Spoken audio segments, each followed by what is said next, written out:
Bismillahirrahmanirrahim. Assalamualaikum warahmatullahi wabarakatuh. Selamat sore. Selamat berjumpa kembali dengan Adim Channel. Kali ini Mimin akan sedikit mengupas ataupun mereview aplikasi bukan maksudnya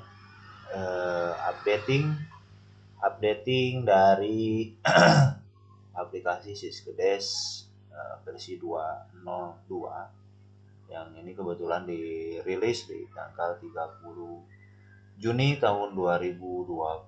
Ini menyikapi terkait dengan penggunaan dana desa yang diperuntukkan untuk satu pencegahan dan penanggulangan virus corona tahun 2019 di tingkat desa, dan juga salah satunya adalah dengan cara memberikan bantuan langsung tunai kepada masyarakat desa ataupun BLT. Dan ini sesuai dengan amanat dari PMK 40 tahun 2020 dan juga Permendes nomor 6 tahun 2020 yang sebelumnya dijabarkan dalam surat edaran Permendes nomor 8 yang ditindaklanjuti dengan surat edaran Permendes nomor 11 tahun 2020. Oke, rekan-rekan, tidak usah banyak lagi kita mendeskripsikan. Kita langsung saja ke aplikasinya. Nah, sejauh mana aplikasi yang dirilis itu, apa saja yang sudah dimasukkan ataupun dilakukan pembaruan ataupun updating terhadap aplikasi Siskedes yang dirilis tanggal 30 Juni ini, apa saja. Tapi kepada rekan-rekan semuanya, penggiat desa ataupun pejuang desa ataupun perangkat desa dimanapun berada, jika memang dirasa bahwa channel ini sangat bermanfaat dan memberikan kontribusi yang positif kepada penyelenggaraan pemerintahan desa, silahkan juga bisa di subscribe, like, dan di komen ya kalau memang ada sesuatu hal yang kurang, atau juga dibagikan saja biar banyak orang yang lebih tahu. Dan tentunya subscribe ini sangat gratis ya, gratis seumur hidup. Oke, kita lanjut saja. Kita buka saja. Di sini sudah ada dua aplikasi ya. Sudah saya instalkan dua. Yang satu online, yang satu ini yang sifatnya offline. Tapi yang offline ini sudah saya lakukan updating ya, ataupun sudah saya lakukan pembaruan dari sisi aplikasi serta database-nya, tabelnya. Oke. Apa saja nih yang keunggulan yang dirilis tanggal 30 Juni ini? Di sini ada 4 penambahan fitur ya di Siskedes yang dirilis tanggal 30 Juni. Yang pertama adalah adanya peningkatan sistem security password, jadi tidak sembarang orang bisa untuk mengoperasikan Siskedes kecuali si adminnya itu sendiri. Yang kemudian juga ada sistem security minimum. Ini juga untuk memproteksi bahwasannya tidak semua orang bisa melakukan posting ataupun penetapan APBDes kecuali hanya admin kabupaten ataupun admin di tingkat kecamatan yang ditunjuk. Kemudian juga ada perbaikan di pengembalian kelebihan belanja, pengembalian saldo yang boleh kembali di SPP. Jadi saldonya ini dikembalikan lagi di SPP-nya. Kemudian ini yang paling penting dan yang paling yang harus ada saat ini, yaitu tersedianya laporan BTT ataupun belanja tidak terduga, dan ini sudah sesuai dengan ketentuan dari Mendagri tahun 2020 ataupun instruksi Mendagri nomor 3 tahun 2020. Ini fitur-fitur yang ditambahkan di dalam sistem Siskedes tahun 2020. Tapi ada beberapa hal mungkin yang ini juga yang harus jadi masukan masukan untuk developer ataupun pengembang dari sistem Siskedes ini. Satu adalah bahwasannya saya rasa aplikasi ini masih dirasa kurang stabil ya untuk digunakan, terutama untuk aplikasi yang online ya. Atau mungkin juga ini juga kesalahan saya sendiri waktu saya mencoba nih untuk yang online, tiba-tiba aplikasi menjadi crash. ini secara otomatis mengunci database, dan setiap user yang dimasukkan itu tidak berlaku untuk yang aplikasi online-nya. Jadi saya sarankan bagi rekan-rekan dari operator ini yang akan menggunakan ataupun yang akan mengupdate aplikasi Syskedes-nya dan menggunakan sistemnya adalah online, ini ketika dia start ataupun run aplikasinya itu dibiarkan saja antara 5 sampai 10 menit. Ya kelihatannya seperti crash ataupun nge-hang ya, itu diabaikan saja karena dia sedang bekerja untuk melakukan updating aplikasi dan updating database, terutama melakukan perbaikan di sisi tabelnya. Dan saya sendiri yang sekarang ini belum bisa digunakan untuk yang sifatnya online, tapi tidak apa-apa, sedang melakukan backup dan tentunya juga masih menggunakan aplikasi yang sebelumnya, jadi masih bisa diakses yang online-nya. Tapi yang perlu diperhatikan di sini adalah apabila mungkin rekan-rekan Syskedes-nya masih menggunakan yang offline. Kita lihat aja dulu ini yang online ya. Ini sudah saya lakukan updating, kita buka. Nah, kita klik 2 kali saja. Kita buka. Dia akan loading seperti ini, dia lama kalau yang sifatnya online.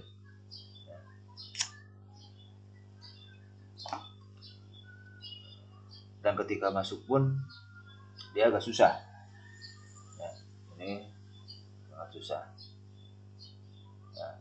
Untuk yang online ini harus dilakukan dulu updating, dia sedang melakukan updating. Oke, kita abaikan saja, kita buka saja yang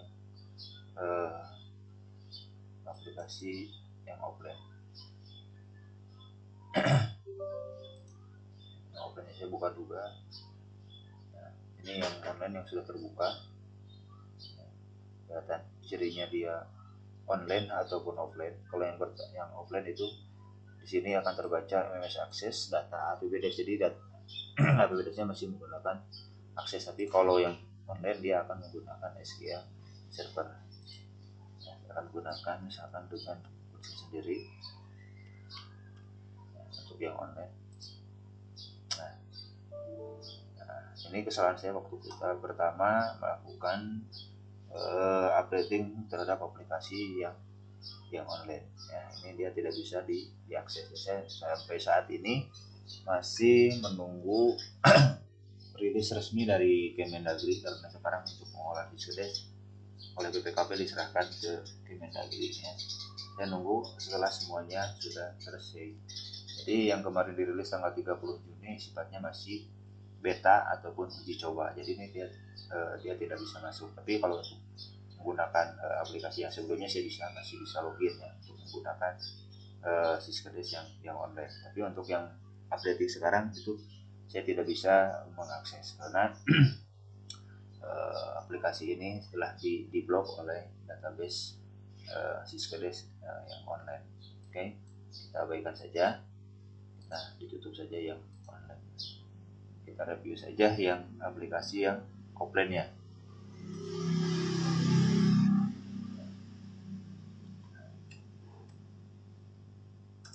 Menggunakan akun sendiri, kita login saja.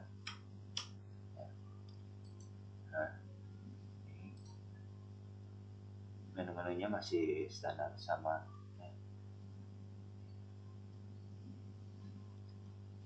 Masih menggunakan menu-menu yang sama, tapi yang lebih kita soroti di sini adalah terkait dengan laporannya ya. Laporan untuk yang updating 30 Juni berarti Syskedes yang 30 Juni ini. Oke, dari sisi laporan kita klik di pembukuan ya. Nah, di pembukuan di sini kalau yang sebelumnya sampai laporan penyerapan dana desa. Nah, untuk saat ini untuk yang terbaru yang 30 Juni sudah ada laporan realisasi pelaksanaan BTT sesuai dengan format yang ada di dalam instruksi Mendagri nomor 3 di tahun 2020 masuk dalam lampiran. Saya contohkan ini salah satu desa ya. Ini laporan realisasi pelaksanaan belanja tidak terduga. Oke. Oke, kita klik di anggaran perubahan saja karena ini sudah lakukan perubahan anggaran. Kita cetak.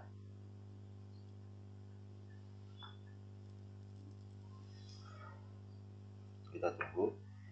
Nah, ini untuk belanja di bidang 5 sudah tersedia ya, dari mulai bidang subbidang keadaan darurat dan kemudian subbidang keadaan mendesak desa, terutama untuk belanja bantuan langsung tunai ya. Ini sudah ada laporan tersendiri ya.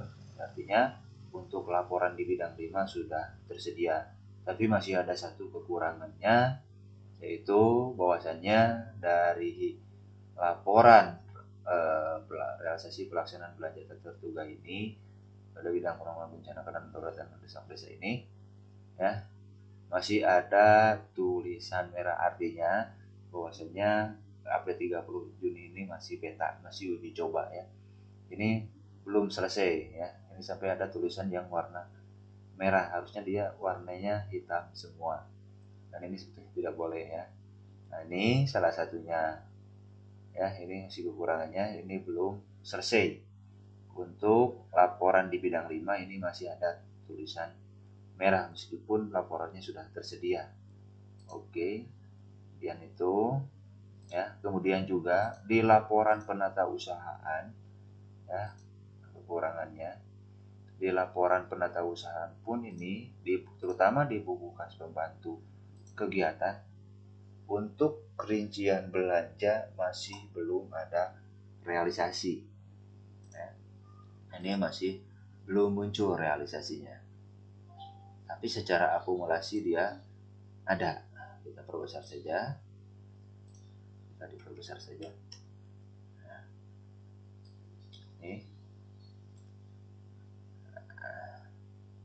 Ini kita lihat di sini dia tidak ada realisasi. Kenapa dia tidak ada realisasi? Karena yang suka ataupun yang sering kita biasa lihat di struktur belanja itu di dalam APBDes ya, biasa yang muncul hanya ada 3 jenis kelompok belanja ya.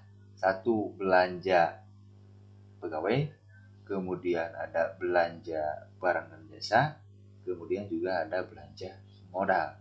Sedangkan untuk penanggulangan bencana dan keadaan mendesak desa itu dia merupakan bukan bagian dari 3 jenis kelompok belanja yang tadi, baik belanja pegawai, belanja barjas maupun belanja modal, tapi dia merupakan jenis kelompok berbeda ataupun dia jenis belanja yang berdiri sendiri, yaitu belanja tidak terduga ya. Makanya ini dia tidak muncul di dalam laporan realisasi. Bandingkan dengan belanja-belanja yang lain ini ada ya. Untuk seperti insentif ketua RT, ketua RW ini dia ada muncul di dalam laporan realisasinya, pengeluarannya di laporan penata usaha.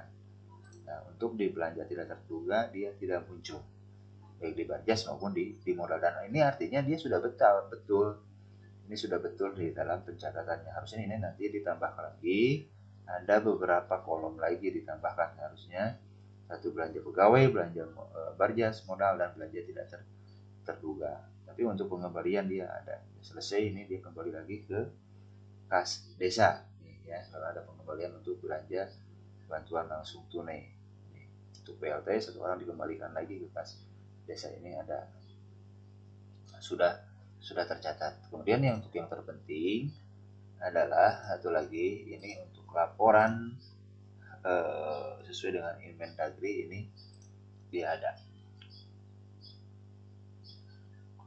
untuk belanja tidak terduga ya, masuk di bidang apa saja. Ada masuk di bidang anggaran perubahan ya. Di bidang 2 di pembangunan, kemudian di bidang 3, kemudian ada di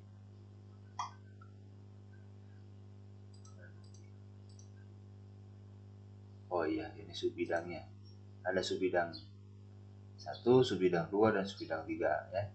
Ada penanggulangan bencana, kemudian ada keadaan darurat, kemudian ada mendesak desa ya. Ini sudah ada di dalam laporan dan tercatat.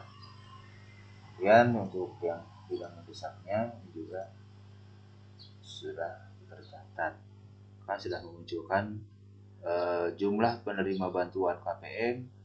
Nah, ada berapa orang di sininya, baik dari sisi BLT, kemudian ada lainnya, catatan lainnya ini juga tercatat. Tapi sayangnya ini juga masih belum ngeling ya antara di perencanaan di penganggaran dengan laporan. Harusnya ini ketika ada anggaran segini dia KPM-nya juga harus sudah tercatat di sini, orangnya juga berapa, kemudian anggarannya dia berapa, kemudian realisasi sampai saat ini berapa, kemudian sisa anggaran berapa. Nah, di sini kekurangannya adalah input jumlah penerima KPM, padahal ini sudah diinput dari sisi penganggaran maupun dari sisi kegiatan di isian data anggaran ini sudah diinput berapa jumlah KPM-nya, tapi ini masih belum ngeling ataupun masih belum sinkron antara di perencanaan, kemudian di penganggaran juga, dan di laporan realisasi ini belum sinkron.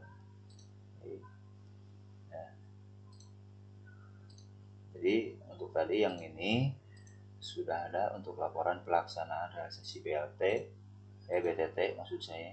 Untuk BTT sudah ada anggaran perubahan untuk format desa, untuk format kecamatan, tingkat kecamatan, bahkan untuk tingkat kabupaten dia sudah muncul. Cuma saja sayangnya ini tulisannya masih merah ya. Oke, lihat. Kemudian untuk ekspor data OneSpan, saya langsung hasil ke kabupaten saja.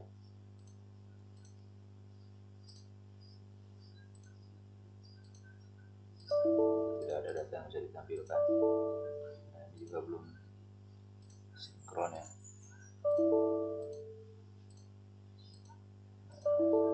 OneSpan juga belum sinkron. Oke, itu saja mungkin yang bisa disampaikan. Jadi ada beberapa kekurangan ketika menggunakan aplikasi online ini. Ketika kita terburu-buru membreak ketika dia loading untuk membuka aplikasi yang online, itu database akan secara langsung akan terkunci. Jadi solusinya kita menggunakan dulu dengan aplikasi yang sebelumnya. Sebaiknya dipisahkan ketika akan melakukan updating, ini biar untuk menjaga-jaga ya. Pisahkan, jangan ditimpa. Ketika melakukan updating, dipisahkan dulu mana yang update yang sebelumnya dan update yang hari ini, gitu kan, biar dia untuk menjaga-jaga. Dan tentunya juga saya ingatkan juga untuk rekan-rekan agar selalu melakukan backup database ya, ini untuk menjaga sesuatu hal yang tidak diinginkan kita melakukan updating, ataupun bahkan memang perangkat yang digunakan juga ini hilang ataupun rusak ya, ataupun tidak bisa diakses. Caranya adalah dengan cara untuk mengupdate itu adalah kita klik tool lalu kita backup database ya. Kita browse ya. Di sini kita browse ini database-nya ya. Lalu kita save ya. Lalu kita proses, dia akan langsung secara otomatis akan muncul di folder yang sudah tadi kita tunjuk. Oke.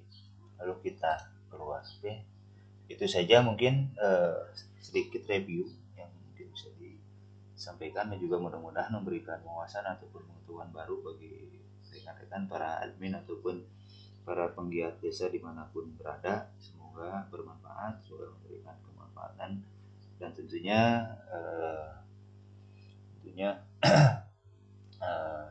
juga bisa membantu terkait dengan pengolahan keuangan di desanya masing-masing. Itu saja mungkin yang bisa disampaikan. Mohon maaf atas segala kekurangan, dan yang terakhir jangan lupa untuk biar channel ini terus berkembang, selalu di like, komen, dan subscribe, dan juga bagikan kepada yang lainnya agar yang lainnya lebih banyak yang yang tahu terhadap ataupun terkait dengan penggunaan diskresi ini. Sekali lagi terima kasih atas perhatiannya. Assalamualaikum warahmatullahi wabarakatuh.